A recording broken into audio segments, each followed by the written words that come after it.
Isang pastor, isang courtroom, at isang jury na wala pang isang oras bago magdesisyon. Less than 1 hour! Ganun kabilis nagdesisyon ng jury. Tahimik ang courtroom habang hinihintay ng lahat ang final verdict. Pero pagbalik ng jury, mabilis nilang inanunsyo ang guilty decision laban sa Louisiana pastor na matagal nang nasa gitna ng controversy.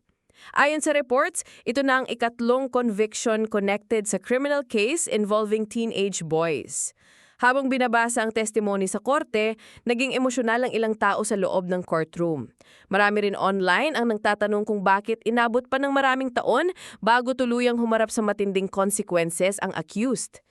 Legal analysts noted na kadalasan kapag mabilis ang jury deliberation, possible na very strong ang evidence presented during the trial. Habang patuloy ang media coverage, muling nabuksan ng discussions tungkol sa accountability, reporting systems at protection for minors inside trusted institutions.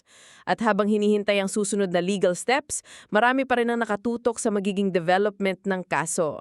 For more courtroom stories and real crime updates, like, follow at subscribe.